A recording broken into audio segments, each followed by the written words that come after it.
Avis vascular center మన దేశంలోనే the best varicose vein hospital. Demand ఉంటది బయట. డిమాండ్ నిజంగానే అంత ఉంది. నిజంగా ఉంటది. బట్ లిటరల్లీ అంటే నేను అబ్జర్వ్ చేశాను ఇప్పటివరకు, మీరు ఇంత నెగిటివిటీ ఉన్నా కూడా ఎక్కడ నవ్వుతూనే ఉంటారు, ఎప్పుడు బర్స్ట్ అవుట్ అయిపోయి అంత ఫైర్ అయ్యింది ఏం లేదు. ఓకే, అలాంటి సందర్భాలు కూడా ఉంటాయా? అందరి ముందు ఏడిస్తే బాగోదు కాబట్టి నవ్వుతారు. ఓకే, అండ్ నేను ఇంకా మీరు మొత్తం కంప్లీట్ ఏదన్నా లైట్ తీసుకుంటారేమో అని అనుకున్నాను నేను. అంటే అలవాటు అయిపోయింది basically first of all. So ఆ నెగిటివిటీని తీసుకున్న లైట్లే, అనుకునే వాళ్ళు అనుకుంటారులే ఏదో ఒకటిలే అని చెప్పి వదిలేస్తా. బట్ స్టార్టింగ్ లో చాలా హర్ట్ అయ్యి ఏడ్చి అన్నీ అయిపోయిన తర్వాత ఈ రోజు ఇలా నవ్వు. సో యాక్చువల్లీ మమ్మీ నుంచి వచ్చిన క్వాలిటీస్ అనేవి అన్నీ ఇప్పుడు ఈ పాజిటివిటీ ఇదంతా ఇద్దరు మమ్మీ డాడీ. అంటే బేసికలీ అంటే మమ్మీ గురించి మాట్లాడాలంటే ఇప్పుడు ఒక సింగిల్ ఉమెన్ ఎన్ని ఇన్విజిబుల్ పోరాటాలు ఉంటాయి అనేది ఎవరికి తెలియదు. ప్రతి ఒక్కడు ఏమనుకుంటాడంటే సింగిల్ ఉమెనా, కనిపించకూడదు, బయటే కనిపించకూడదు, వీడియోలు చేయకూడదు, పోస్టుల్లో రాకూడదు, డ్రెస్సింగ్ జడ్జిమెంట్ అన్నీ ఉంటాయి, కుంకుమ పెట్టుకోకూడదు, గాజులు వేసుకోకూడదు, అవన్నీ మనం పెట్టుకున్నది అని నా ఫీలింగ్. దేవుడు ఎక్కడ వచ్చి ఇలా అయిన తర్వాత మీరు గాజులు వేసుకోకూడదు, చీరలు కట్టుకోకూడదు, మీరు డ్రెస్ వేసుకోకూడదు, వాళ్ళ ఆయన కట్టిన తాలే వేసుకోకూడదు అవన్నీ అని అంటే, అవన్నీ నాకు తెలిసి ఎప్పుడో ఓల్డ్ థింగ్స్ అవన్నీ. అండ్ చాలా మంది చాలా రాసుకుంటు సురేఖవానికి మళ్ళీ పెళ్ళంట, పెళ్లి చేసుకుందా, ఏది కుంకం పెట్టుకున్నందుకు. But it was all my force. నువ్వు పెట్టుకో, మా ఫాదర్ చనిపోయినప్పుడు she was just 36 or 35 years old అంతే. సో అప్పుడు అవన్నీ చూడాల్సిన ఏజ్ కాదు, అండ్ మనం అలాంటి జనరేషన్లో కూడా లేము. కరెక్ట్. సో అందుకో ఐ ఆల్వేస్ టోల్డర్, ఫస్ట్ కొన్ని రోజులు పెట్టుకోలేదు ఆవిడ కూడా, అందరు ఏమనుకుంటారు అన్న ఫీలింగ్లో. So I had to force her. గుడికి వెళ్ళినా ఇప్పుడు okay she realised and she is only putting. So అంటే సింగిల్ ఉమెన్ గురించి చాలా మెట్స్ ఉంటాయి అనమాట. ఓకే ఇలానే ఉండాలి, ఇలా చేస్తేనే రెస్పెక్ట్ ఉంటుంది, బట్ అట్లా ఏం ఉండదు. ఆవిడ అలా చేయట్లేదు కాబట్టే ఆ నెగిటివిటీని ఏమో మేబీ. కరెక్ట్. నాకు తెలిసి ఆవిడ స్ట్రెంగ్త్ అంతా అంటే పైకి స్ట్రెంగ్త్ అంటే ఫిజికల్ స్ట్రెంగ్త్ కాకుండా మెంటల్లీ చాలా స్ట్రాంగ్ ఉంటారేమో నాకు తెలిసి. ఇన్ని చూసారు కదా, ఇన్ని ఫేస్ చేసుకుంటూ వచ్చారు కదా, నాకు తెలిసి మీకు ఎంతో కొంత అది మిర్రర్ ఇమేజ్ అవుతుంది, మీలో వస్తూ ఉంటది, కలిసి ట్రావెల్ చేశారు కాబట్టి. అంటే ఒక ఉమెన్ని అంత స్ట్రాంగ్గా నా లైఫ్లో నేను చూసింది అంటే ఆబ్వియస్లీ మా మదరే కదా. సో అలాంటి సిచ్యువేషన్స్లో అనిపిస్తుంది అనమాట, వెన్ ఐ ఫీల్ లో ఆవిడే అంత స్ట్రాంగ్ ఉంది కదా నాకేంటి అని చెప్పి, దట్స్ లైక్ ఒక ఎనర్జీ అనమాట అది. సో అంత స్ట్రాంగ్గా ఉండడం కూడా ఇస్ వెరీ గ్రేట్. స్టిల్ ఆ కమెంట్స్ వినిపిస్తున్నాయా, లైక్ అమ్మ కూతురు కాకుండా అక్క చెల్లి ఇంటర్వ్యూలో వినిపిస్తున్నాయి. మీరే అన్నప్పుడు ఇంకా బయట ఎందుకు అన్నారు, అది ఇంకా ఇట్లా గో అని. మేబీ నాకు పెళ్ళై పిల్లలు పుట్టినా కూడా అంటారేమో. మీకు ఒరిజినల్ రిలేషన్ ఏంటంటే మదర్ దేవుడిచ్చిన రిలేషన్, ఈ రక్త సంబంధం కాకుండా మీరు ఎలా ఫీల్ అవుతారు మీ మదర్ పేరు వినగానే, మీ మదర్ కనిపించగానే? బెస్ట్ ఫ్రెండ్ అంటే మోర్ దెన్ బెస్ట్ ఫ్రెండ్. ఇప్పుడు నా మనిషి అని కొంతమంది ఉంటారు కదా, అది అంటే అమ్మ కాదు, బెస్ట్ ఫ్రెండ్ కాదు, అది పేరు పెట్టలేని బంధం అనమాట. అంటే ఎవ్రీథింగ్, అంటే అన్నీ, ఇంకా నాకు అన్నీ, నేను కూర్చొని ఏడవాలన్నా, ఏదైనా ఫస్ట్ హ్యాపీ విషయం చెప్పాలన్నా, anything it's her.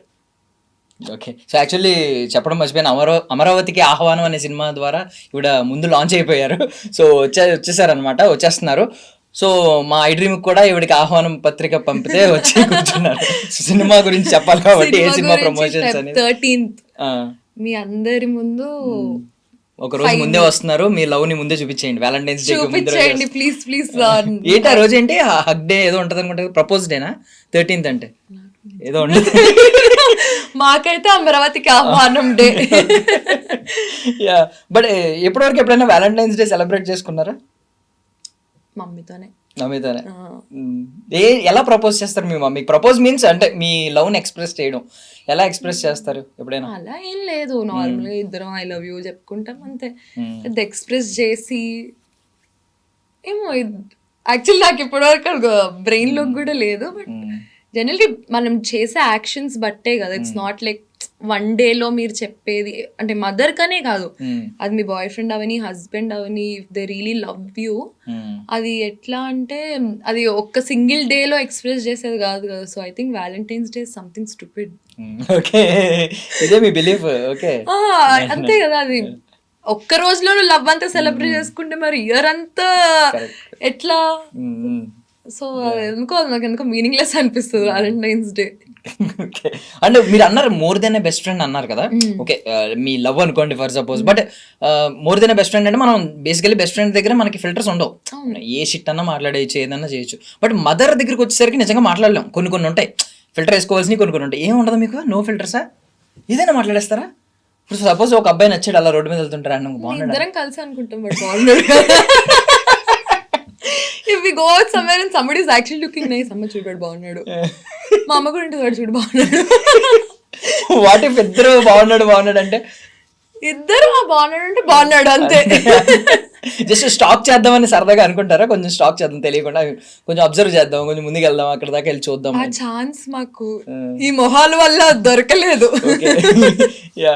And Surekha వాణి కూతురు అనేది ఏమన్నా స్టార్టింగ్ లో కొంచెం ఇబ్బంది అయిందా? బికాస్ మీకు అంటూ ఒక ప్రైవేట్ లైఫ్ అనేది ఇబ్బంది ఫస్ట్ నుంచి లేదు, సో ఏమన్నా ఇబ్బంది పడ్డారు starting?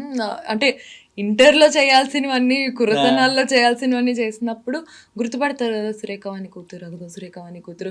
Are if I travel somewhere కొన్నిసార్లు, అదిగో సురేఖవాణి వాళ్ళ కూతురు సుప్రీత అన్నప్పుడు నేను ఏదైనా చెయ్యాలనుకున్నా కూడా ఆగిపోతాను అనమాట. సో అది ఆల్వేస్ చిన్నప్పటి నుంచి అది ఉన్న బౌండరీనే. బట్ చిన్నప్పుడు ఎవరైనా గుర్తుపట్టలేదు, because I was not on social media.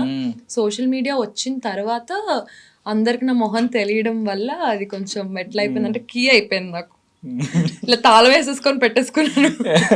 But before that ఏమన్నా ఇలాంటివి మమ్మీకి తెలియకుండా బంకులు కొట్టడం, స్కూల్ బంక్, కాలేజ్ బంక్ కొట్టి సినిమాలకు వెళ్ళడం, ఇలాంటివి ఏమన్నా జరిగినాయా? ఏదైనా మమ్మీకి చెప్పేవారా నిజంగా? అంటే ఫస్ట్ ప్రాబ్లమ్ వస్తే ఆవిడే కదా సాల్వ్ చేయాలి. అంటే ఇప్పుడు టీనేజ్ లో ఓన్లీ చేసింది ఏంటి అంటే నైట్ టైం కార్ తీసుకొని బయటకు వెళ్ళిపోయేవాళ్ళు. మమ్మీ పడుకుంటది కదా, సో మమ్మీ పడుకున్నప్పుడు నైట్, ఇప్పుడు మా జనరేషన్ వాళ్ళకి స్నీక్ అవుట్ చేసి అలా కార్ రైడ్ వెళ్ళేసి వచ్చేవాళ్ళం. అదొకటే. అది తర్వాత మొన్న చెప్సాం, దొరకలేదు ఎప్పుడు? లేదు, లక్కీగా. ఓకే, మధ్యలో లేచినా పడుకుని ఉంటది అనుకునేవారేమో, మధ్యలో లేవలేదేమో. అంటే మీరు మేబీ ఎర్లీగా వచ్చేయడం, వెంటనే కరెక్ట్ గా 4:30 కల్లా వచ్చేదాన్ని. సో పెద్ద ఎప్పుడు దొరికింది అంటే మా అమ్మ పడుకుంటే లెగదు, డీప్ స్లీప్ లో ఉంటుంది. సో అది నాకు అడ్వాంటేజ్ అయింది. తర్వాత చెప్పాను 2-3 సార్లు వెళ్ళాను అని. తర్వాత ఏమలేదు, ఎందుకంటే అది కొన్ని సంవత్సరాల తర్వాత చెప్పాను కాబట్టి. ఇంటెన్సిటీ లేకపోతే తగ్గి ఇంటెన్సిటీ ఏమనరు. బట్ బేసికల్లీ మనం ఏమంటాం, ఇంట్లో వాళ్ళకి చెప్పి వెళ్ళాలి అంటాం. ఇంట్లో వాళ్ళకి చెప్పేంటి, మీరు మీ మదర్ కలిసే ట్రావెల్ చేస్తున్నారు చాలా. ఇప్పుడు ప్రతి మీరు ఎక్కడికి వెళ్ళినా, బ్లాగ్స్ చేసినా, ఏం చేసినా, వెళ్తున్నప్పుడు కూడా కమెంట్స్ చేస్తున్నారు ఈవెన్. సో ఇలాంటి వాళ్ళ గురించి మీరు ఏమంటారు అసలు? వాళ్ళు వెళ్ళలేక కుళ్ళుతో మా మీద ఏడుస్తున్నారేమో, as simple as that. But still అంటే if you take up seriously అంటే ఈ టాపిక్ ని, అది నాకు ఎందుకో అర్థం కాదు. అంత నెగిటివిటీ దేనికో మా మీద నాకు తెలీదు, అంత ఆలోచన మా లైఫ్స్ మీద ఎందుకో నాకు తెలియదు. అంటే your celebrity, I get it. అంటే నోన్ ఫేస్ అన్నప్పుడు ఎవ్రీబడి మైట్ కమెంట్, కానీ వెళ్తుంది మా డబ్బులతోనే కదా, వెళ్తుంది మేము సంపాదించుకొని, మేము మా ఇష్టంకే కదా వెళ్తుంది, మా అమ్మతోనే కదా, మా అమ్మ వస్తుంది కూతురుతోనే కదా. So I still don't get it. వాళ్ళ ప్రాబ్లం ఏంటని చెప్పి నాకు ఇప్పటికీ అసలు I don't get it. And ఇంకొక కమెంట్, ఇప్పుడు మీరు అన్నారు కదా వెళ్తుంది మా డబ్బులతో, దాని గురించి కూడా కమెంట్స్ ఎలా ఉంటున్నాయంటే, నీ డబ్బులు వీళ్ళకి ఎక్కడ వస్తున్నాయి, బయట తిరుగుతున్నారు. ఇప్పుడు ఐటీ రిటర్న్స్ వాళ్ళు వచ్చి అడిగారంటే మనం ఇవ్వడం ఓకే, నేను ఐటీ కూడా ఫైల్ చేస్తున్నాను. అదే ఇప్పుడు చాలా మంది కమెంట్స్ చూపెడుతున్నారు, ఇన్ని డబ్బులు ఎక్కడ వస్తున్నాయి, వీళ్ళు ఇన్ని ట్రిప్లు వేస్తున్నారు అని చెప్పి అంటున్నారు. అసలు మేము వెళ్ళేది ఎన్నో ట్రిప్పులు లేదు, ఒకటే ఇంటర్నేషనల్ ట్రిప్, లేదంటే ఫ్రెండ్స్ తో 2-3 సార్లు అదే గోవా వెళ్తాము. మేము వెళ్ళి ఏమో లక్షలు ఏం ఖర్చు పెట్టి వీడేదో వచ్చి మా బ్యాంక్ అకౌంట్ చూసినట్టు ఇలా మాట్లాడతారు. అంటే 10,000లో కూడా గోవా వెళ్ళి రావచ్చు కదా. ఈవెన్ ఒక యావరేజ్ సాఫ్ట్వేర్ గైస్ వస్తున్నారు గోవా, ఎన్నిసార్లు వెళ్తున్నారు. So I think when you're averagely earning ఒక అమౌంట్ అన్నప్పుడు I think you will put up some savings for travelling కదా. I think if you like travelling Correct. అది అందరూ చేస్తారు. సో అది మా మీదే ఎందుకు ఎక్స్ట్రా ఫోకస్ అని నాకు తెలీదు. అండ్ మీరు దాని త్రూ కూడా అర్న్ చేస్తున్నారు, వ్లాగ్స్ చేసో సంథింగ్ ఏదో యూట్యూబ్ అవును, అప్పుడు యూట్యూబ్ వచ్చినప్పుడు యూట్యూబ్ నేను చేసిన అన్ని రోజులు కూడా వి వర్ ట్రావెలింగ్. అది కూడా నాకు కాంటెంట్ లాగానే ఉండింది. సో ఎక్కడి నుంచి వచ్చేసింది అంటే ఇప్పుడు నేను వర్క్ చేస్తున్నాను. I was doing promotions.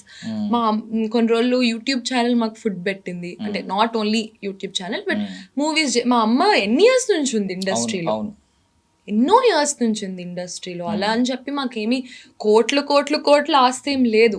ఉన్న దాంట్లో we are happy, we are cute little family. నేను మా అమ్మ మా కృష్ణ గారు చాలు. సో ఇప్పుడు మాకేమి అంతంత ఎక్స్పెన్సెస్ కూడా ఏమి ఉంటాయి. ఇప్పుడు నేను ఈ డ్రెస్ వేసుకున్నాను, కొలాబరేషన్, ఇయర్ రింగ్స్ ఉన్నాయి, కొలాబరేషన్. సో నేను కొనుక్కుంటాను కదా. సో అట్లనే వేరే కొలాబరేషన్స్ కూడా ఉంటాయి. నేను ఎక్కడ సేవ్ చేయాలో అక్కడ సేవ్ చేసి మేము వెళ్తాం. సో వాళ్ళు అనుకుని మరి ఆ పర్సెప్షన్ ఏంటో నాకు తెలియదు, కానీ వాళ్ళకి అందరికీ కూర్చొని ఎక్స్ప్లెయిన్ చేస్తే నేను జాబ్లెస్ అయిపోతాను. వాళ్ళు జాబ్లెస్ గా ఉన్నారు కదా అని నువ్వు ఇంట్లో కూర్చొని చూసినందుకు ఐ కాంట్ బి జాబ్లెస్, వాళ్ళు ఏమనుకుంటున్నారు అని చెప్పి. సో అందుకే నేను ఇన్స్టాగ్రామ్ లో పోస్ట్ చేయడం మానేసా. అయ్యో అంటే ఇఫ్ ఐమ్ ట్రావెలింగ్ ఆల్సో అసలు నేను పెట్టట్లేదు. ఎందుకులే అన్న ఫీలింగ్ లో పెట్టట్లేదు అసలు నేను. అంటే కొంతమంది చెప్పింది ఏంటంటే everything is a promotion, everything is a publicity అని. అంటే ఈవెన్ దో మీకు ఒక 1000 మంది కమెంట్స్ చేస్తూ అందులో 900 మంది నెగిటివ్ కమెంట్స్ చేసినా ఆ 900 వల్లే మన పోస్ట్ ఎంగేజ్ అవుతుంది అని. సో కొంతమంది ఈ వ్యూలో చూస్తారా, చేసుకొని పోన్లే మన పోస్ట్ ఏదో పుష్ చేస్తున్నాడా అని అనుకుంటారు. కానీ అది మా అమ్మ అట్లనే అనుకుంటే పోన్లే వాళ్ళు ఏదో అనుకునేది అనుకుంటారు అని అనుకున్నా, కానీ అసలు నాకు అసలు బ్రెయిన్ లోనే ఉండదు. ఓకే వాళ్ళు ఏమనుకుంటారు, వాళ్ళ థింకింగ్ ప్రాసెస్ ఏంటి అని నాకు అసలు బ్రెయిన్ లోనే లేదు. ఎందుకంటే I have lot more other things to do in life. వీళ్ళు అంటే అది ఎప్పటి నుంచి అయితే ఆ ఆలోచన మనకు వస్తుందో, అంటే ఇంట్లో నేను ఆన్సరబుల్ ఎవరికి, మా అమ్మకి, ఆర్ నాకు ఒక ఫ్రెండ్ సర్కిల్ ఉంటుంది వాళ్ళకి, వాళ్ళు నన్ను వేలెత్తి చూపినంతసేపు, అంటే నా అనుకున్న వాళ్ళు నాకు వేలెత్తి చూపినంతసేపు నేను బయట ప్రపంచానికి ఆన్సరబుల్ కాదు. అది ఎవరైనా కానీ, మీరైనా కానీ, మా అమ్మ అయినా కానీ, మా అమ్మమ్మ అయినా కానీ, నోబడీ ఈస్ ఆన్సరబుల్ అంటే అన్లెస్ అది వాళ్ళ ఇష్టమైన పీపుల్ కి ఉండాలి అంతే. సో అది మనకి ఆలోచన వచ్చిన రోజు విల్ బి చాలా హ్యాపీ. ఈ ఆలోచనలు ముందు నుంచి ఉన్నాయా? అంతే ఇప్పుడు 25 వచ్చాక అంటే కూర్చొని ఏడ్చిన రోజులు కూడా ఉన్నాయి. ఎందుకు వీళ్ళు అసలు ఎందుకు ఇట్లా అనుకుంటారు, వీళ్ళు ఎందుకు ఇట్లా ఆలోచిస్తారు అన్న ఇది కూడా ఆలోచించిన రోజులు ఉన్నాయి. కానీ అసలు నన్ ఆఫ్ మై బిజినెస్, అసలు వాళ్ళు ఏదో అనుకుంటున్నారని చెప్పి నేను అక్కడే కూర్చొని రూమ్ లో ఏడిస్తే తర్వాత నా ఫ్యామిలీకి ఎవరు ఫుడ్ పెడతారు? నేను నాకు నచ్చిన ఫుడ్ నేను ఎలా తింటాను? సో వాడు అలానే కూర్చుంటున్నాడు రూమ్ లో జాబ్లెస్ గా అలా ఆలోచిస్తూ. నేను అలా వాళ్ళలాగా ఉండలేను కదా అని ఆ థాట్ వచ్చిన రోజు ఓకే అసలు మనకు అనవసరం ఇదంతా అని అనిపించింది. యా. అండ్ ఇప్పుడు మమ్మీ గురించి ఇందాక మీరు అన్నారు కదా, నార్మల్లీ పెళ్లి రూమర్స్ ఇలాంటివి వచ్చినప్పుడు బేసికల్లీ మీరు ఒక ఇంటర్వ్యూలో చెప్పినప్పుడు నేను విన్నాను, నాకుంది ఇంటెన్షన్ మమ్మీ కూడా పార్ట్నర్ ఉండడం లైఫ్ లో. బికాస్ రేపొద్దున మీరు ఇంకో 5 years తర్వాత 10 years తర్వాత ఎప్పటికప్పుడు మీరు పెళ్లి చేసుకుంటారు. అప్పుడు ఎంతైనా ఇప్పుడు మీరున్న ఎఫెక్షన్ ఎంతో కొంత ఇంకో పర్సన్ యాడ్ అవుతారు, ఇంకొక ఫ్యామిలీ కింద డివైడ్ అవుతుంది, కొంచెం తగ్గుతుంది. అప్పుడన్నా మీకు ఈ వస్తా ఉంటది. వస్తుంది అది ఆల్వేస్ నా బ్రెయిన్ లో ఉన్న థింగే. మొన్న కూడా మా అమ్మకి చెప్పొచ్చాను, పెళ్లి చేసేద్దాం ఈ సంవత్సరం, నెక్స్ట్ ఇయర్ అల్లుండి తీసుకోండి రా ఇంటికి. బట్ ఏమో తనకి డాడీతోనే ఆగిపోవాలి అన్న ఇంటెన్షన్ ఉంది. Because she doesn't want give that position to anyone else. అది నాకు తను చెప్పిన ఆన్సర్, ఐ రెస్పెక్ట్ ఇట్. కానీ నేను పెళ్లి చేసుకునే ముందు అయితే మా అమ్మకి పెళ్లి చేయాలి అని నాకు అది డెఫినెట్ గా ఉంది. మా మమ్మీ వాళ్ళ మావయ్యలకు కూడా చెప్పాను, they are also okay with it. But దొరకాలి కదా, it's not my choice. End of the day she has to be happy.